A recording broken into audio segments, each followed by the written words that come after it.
প্ৰথম কথাটো হ'ল যে এই যে শেখৰ বোলা মানুহজন তেওঁ যে কৈছে জুবিন দাক পয়জন দিয়া হৈছিল বুলি, যেতিয়া জুবিন দাক পয়জন দিছিলে বা দিব বুলি তেওঁ জানিছিলে, তেওঁ ৰখুৱা কিয় নাছিলে? তেওঁ কিয় চুপচাপ আছিল তেওঁ? আৰু 2 নম্বৰ কথাটো হ'ল যে জুবিন দাক যে পয়জন দিয়া বুলি তেওঁ ক'লে, ইমান দিনে কিয় তেওঁ চুপ আছিলে? এইটো মোৰ 2 নম্বৰ কথা দেই।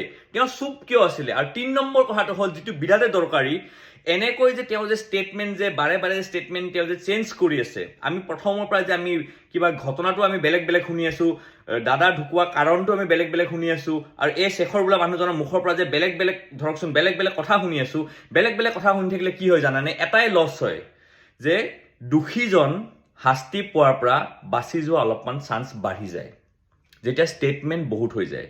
সেইকাৰণে মই আমাৰ অসম চৰকাৰ অনুৰোধ কৰিব বিচাৰোঁ যে তেওঁলোকক অলপ ভালদৰে জেৰা কৰক, যাতে তেওঁ ষ্টেটমেণ্টবোৰ পিছত যাতে আৰু বেলেগ এটা ষ্টেটমেণ্ট যাতে নোলায়। মোৰ এইটোৱে কথা। আৰু দাদাক আমি সকলোৱে মিলি দাদাক আমি ন্যায় দিব লাগিব আৰু ন্যায় পাব লাগিব। যিজন দোষীজন যাতে বাচি নাযায়।